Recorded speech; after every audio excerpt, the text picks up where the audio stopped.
Hello po, Jomar Casupulit ng JC Trading dito sa Kobe, Japan. At nandito naman po muli ako sa inyo para mag-share ng kakaibang mga truck. At meron po ako naispatan po dito sa isang event dito sa probinsya. At gusto ko lang po sa inyo share. Akala ko po ay SKW.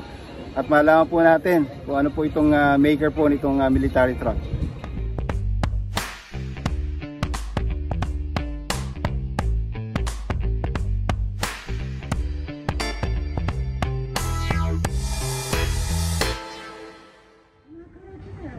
Okay, so ito po itsura niya. At nung makita ko po itong harapan, akala ko po ay SKW. Hindi po pala, no? Kamukha lang po pala. Ito po ay single tire. 4 lang po ang gulong niya. Okay, 6 studs. At naka-suspension lang po siya, no? So 2-wheel drive lang po yata ito. Ayan, 2-wheel drive. Okay, so paki-correct nyo lang po ako kung tama ako o mali. Hindi ko masyado makita po kasi kung 2-wheel drive or 4-wheel drive ito. Paki-comment down below na lang po. Okay, so ayan po ang ilalim nya. Alam ko may mga magagaling po sa inyo sa SKW, pag-usapan po natin. Okay, so ito po ay naka-suspension lang, rear wheel. Ayun po. Okay, so 4-wheel drive, tama po ba ako? Medyo kakaiba lang po ang transmission. So paki-correct na lang po ako kung tama ba ako o mali, kung ito po ay 2-wheel drive lang or 4-wheel drive na truck. Okay, so ito po ang itsura nya. Ayan. Ito po ay mayroong generator. So ayan po ang pangilalim nya. Ayan. Okay, differential. Kakaiba po ano. Okay, so ayan po, ikutan natin. Ito po ay automatic shift lang. Nakita ko po ay automatic shift. Ayan. Akala ko manual. Okay, so ayan po. Ayan ang pangilalim.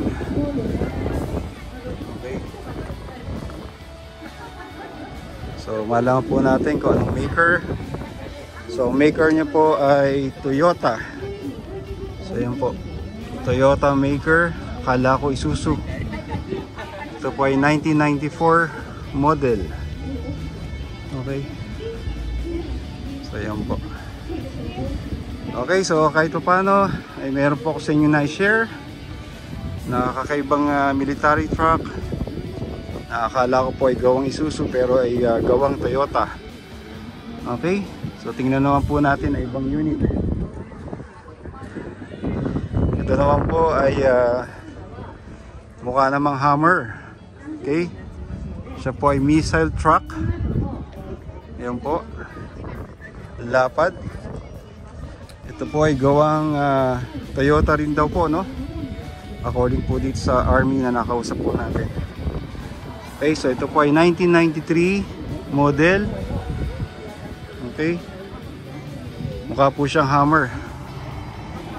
Ayan, 6 studs din. Okay, pang suspension nya. Okay, ito po ay automatic shift. Automatic. At 4-wheel din po, ano, or single tire. 4 lang ang gulong. Po natin ilalim. Ayan, ilalim. Ayan. Okay, ito po ay missile truck. Nagamit po dito sa Japan. Ayan. Okay, so hindi ko po kabisado na ito. Parang apat ang nailo-load na missile. Okay. Tag-apat na missile ang nalo-load. Okay. So ayan po. Ang itsura nitong mukha siyang Hummer. Pero gawang Toyota. Ito ay gawang Toyota. Okay. Okay. Tanong po tayo dito sa isang unit. Ito ay gawang Toyota rin. Another service. Okay.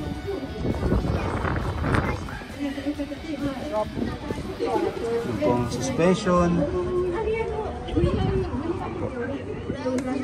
Pangilanan ba to? Limahan. 10-seaters. 10-seater service. Okay. Ito po ay automatic shift din. Automatic shift. Okay. Ilalim niya. Suspension. Okay. Ayan po. Ito naman po tayo sa isa.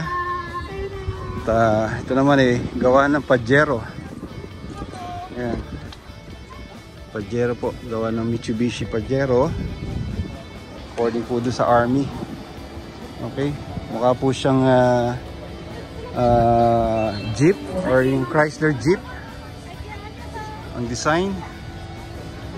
Okay. Right hand drive at automatic shift. Automatic din. Ayan po. Okay. Ayan po ang kanilang service. Mo. Yan. Ganda. So 6 studs. 1, 2, 3, 4, 5, 6 studs. Wow. Mitsubishi desu ne. Mitsubishi desu. Hai. Okay. So yan, Mitsubishi. Okay. So yan po ang malamang 4-wheel drive din po ito, no, para malakasan. Okay. So yan po. Na tayo sa motorcycle.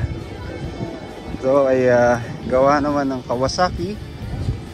Yan, gawang Kawasaki military motorcycle. Okay. So yan po. Okay, so ayan po, no.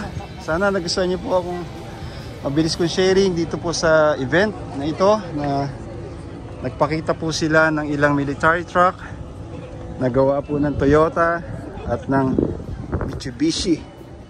Okay? Ayan po. Toyota made.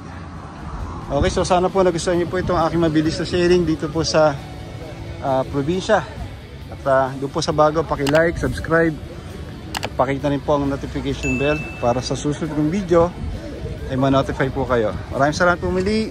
Jomar Castro ng JC Trading dito po sa Kobe, Japan. God bless you. Sayonara.